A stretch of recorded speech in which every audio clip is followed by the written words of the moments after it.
Olá a todos!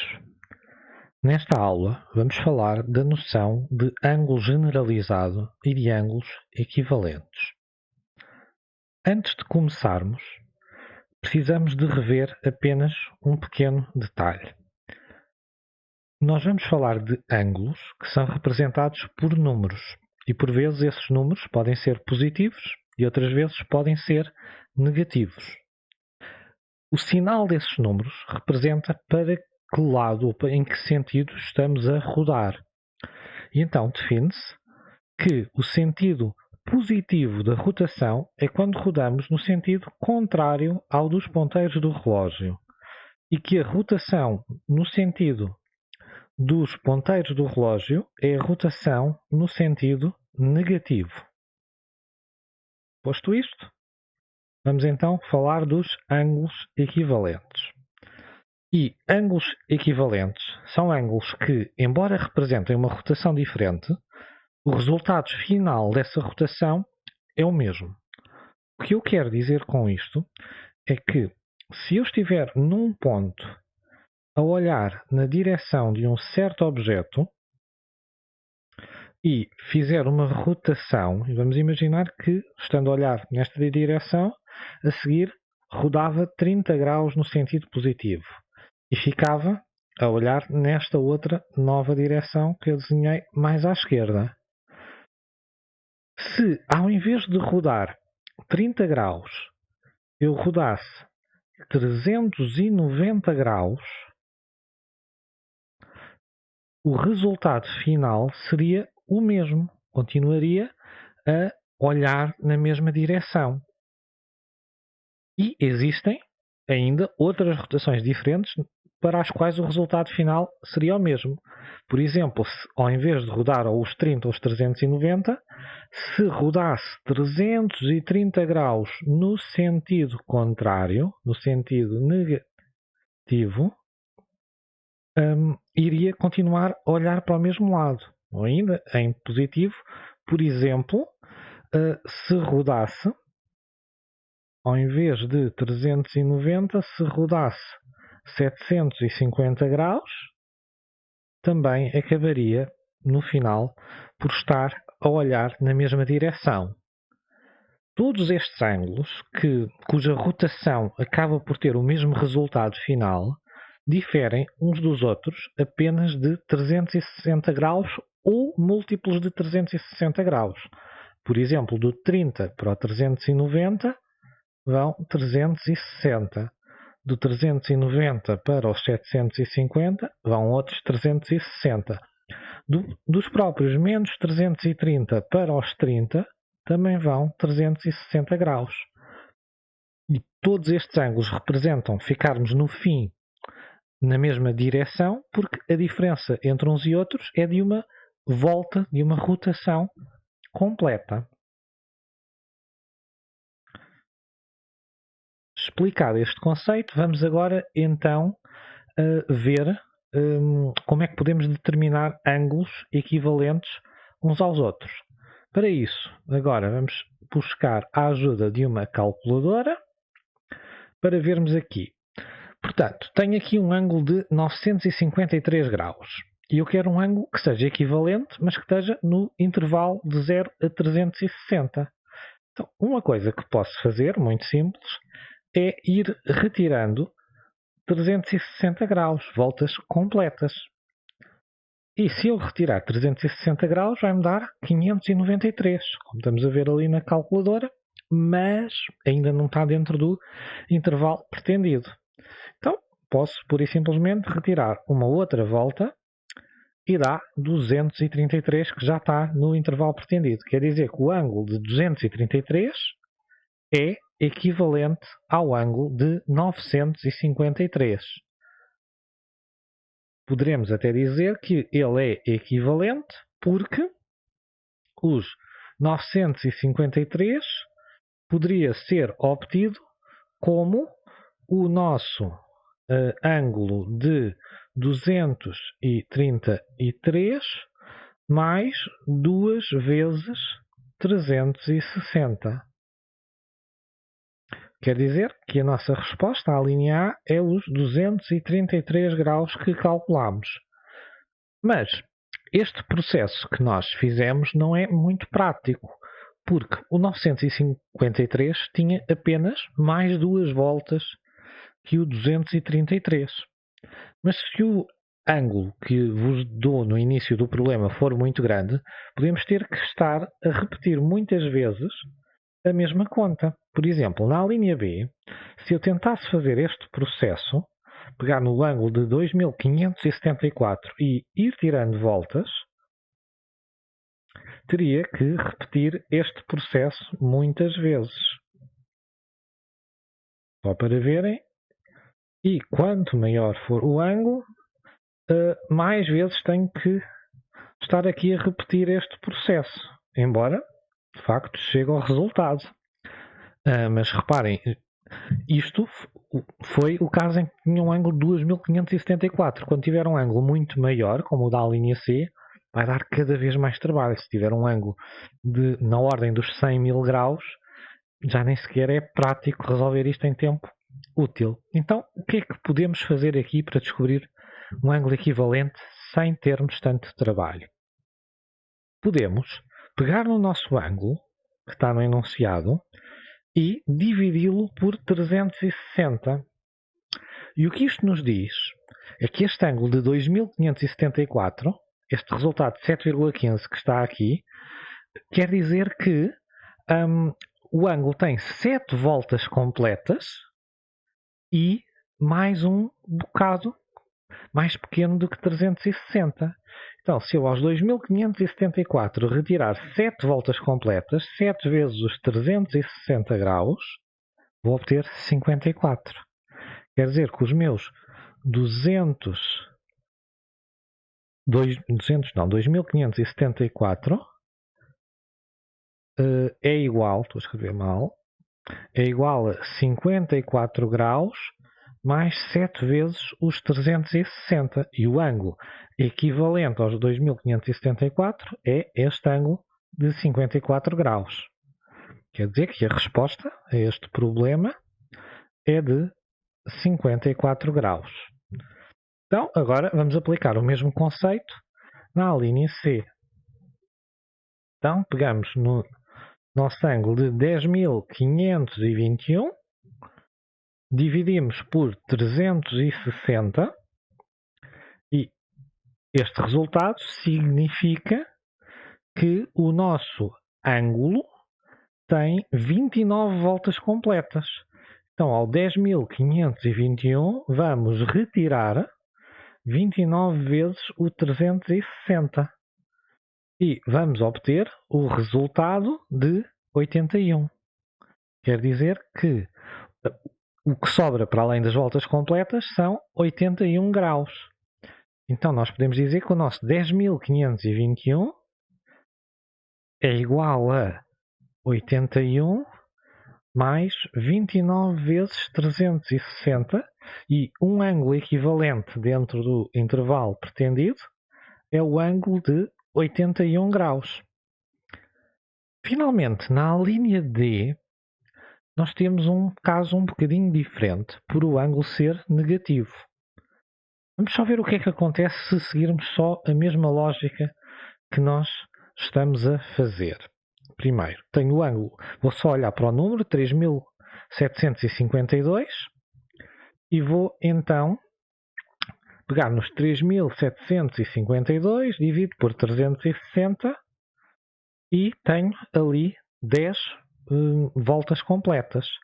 Agora, como o meu ângulo é negativo, ao invés de retirar 10 vezes o 360, eu vou ter é que colocar 10 vezes o 360 no sentido de aproximá-lo do intervalo que quero, que é de 0 a 360.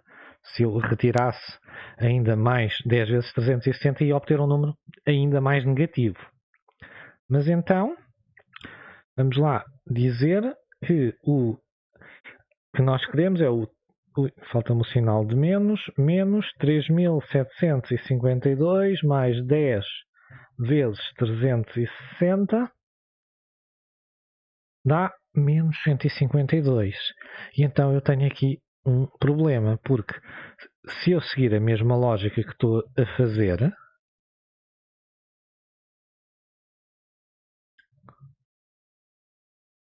este resultado que eu obtive aqui não está no intervalo que me foi pedido para resolver.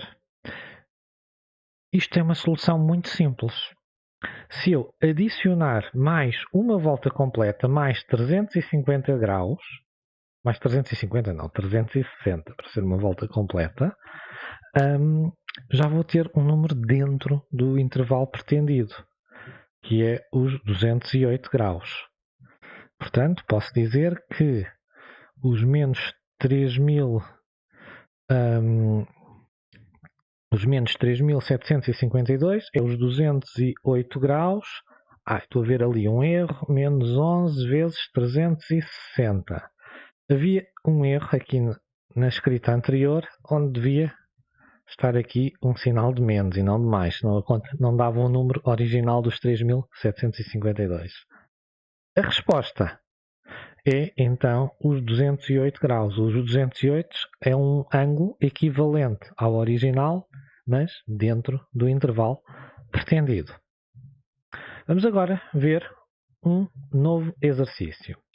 É muito comum neste tipo de exercícios pedirem-vos para representarem os números, os ângulos, na forma de um par ordenado como está aqui. E, basicamente, o que temos que fazer é que o valor de alfa é um ângulo equivalente entre 0 e 360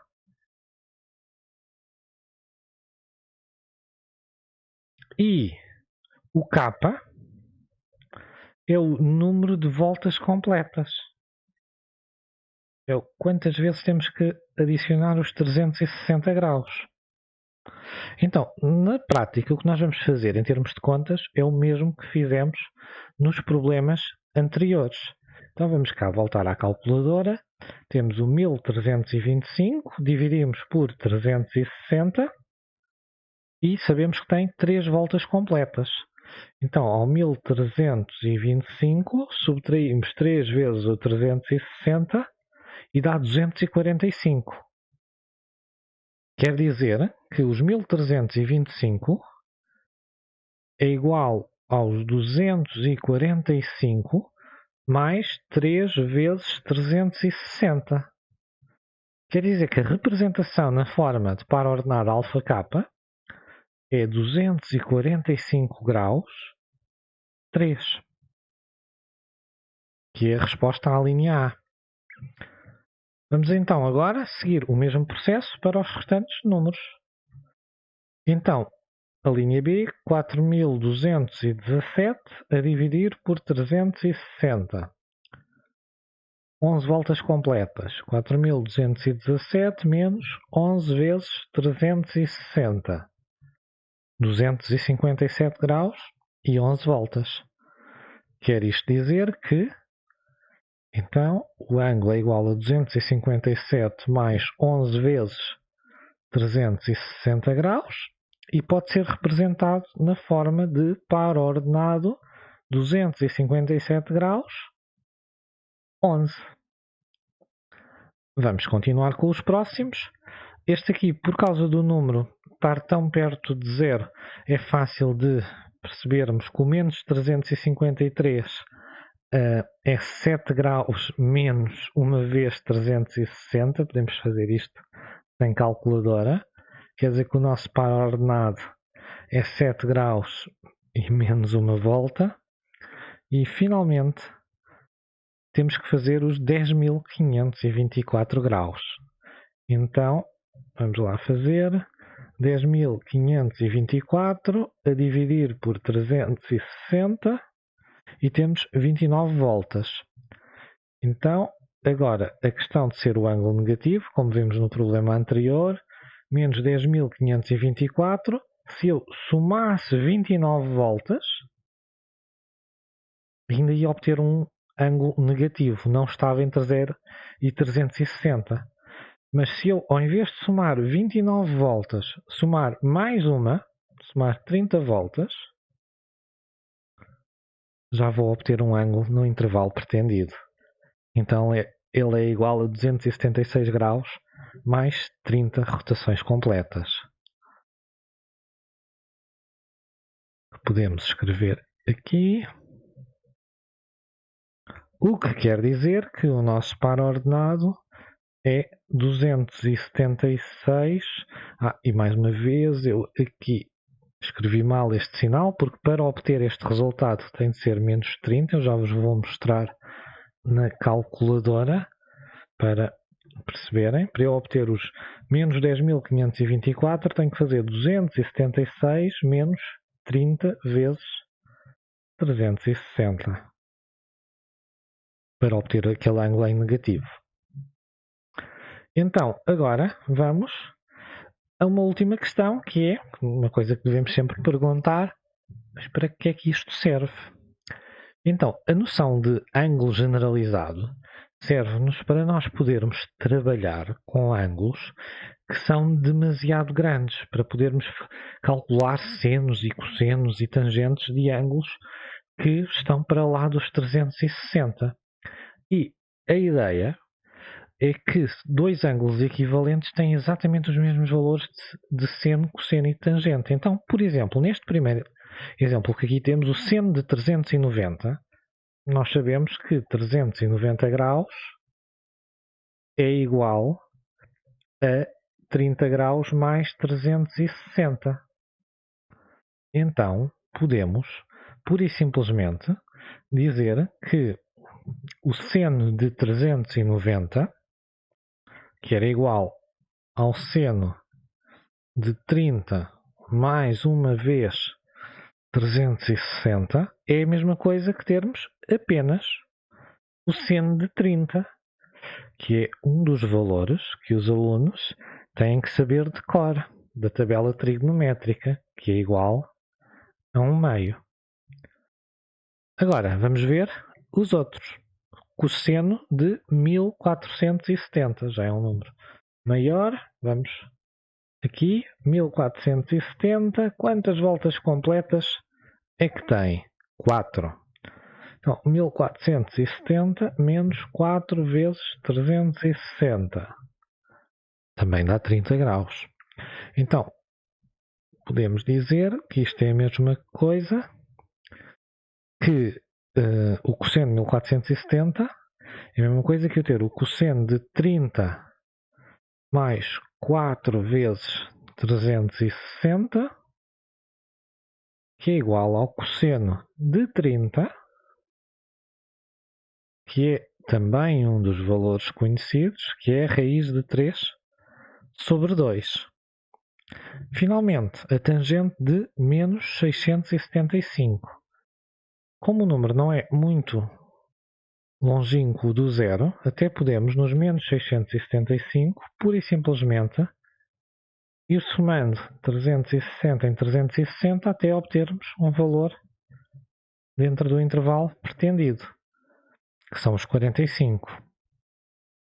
Portanto, a tangente de 675 é igual à tangente de 45 menos 2 vezes o 360, porque eu somei 2 vezes para chegar até ao 45, é o mesmo que a tangente de 45 mais um valor da tabela trigonométrica, que dá 1. Para vocês poderem calcular estes valores destes senos, cossenos e tangentes, o que tem que acontecer é que temos que ir parar a um ângulo do qual vocês saibam calcular o seno, o cosseno e a tangente. E, dependendo da matéria que já tiverem dado, podem parar em alguns ângulos que já conhecem ou não. Por exemplo, nesta altura do ano, alguns de vocês já sabem calcular o seno de 150 graus, que está relacionado com o ângulo do primeiro quadrante, e outros não sabem e irão dar alguns em breve. Sobre o assunto, podem depois ver um outro vídeo disponível no canal sobre o círculo trigonométrico. Mas, sobre o ângulo generalizado, a ideia fundamental com que temos que ficar é que, basicamente, dois ângulos que tenham de diferença um número inteiro de voltas são exatamente equivalentes e têm os mesmos valores de seno, cosseno e tangente. E então, sempre que tivermos um ângulo demasiado grande, é uma questão apenas de lhe retirar ou colocar voltas inteiras até pararmos num ângulo do qual já conseguimos calcular os valores. Espero que esta aula tenha sido útil. Adeus e até à próxima.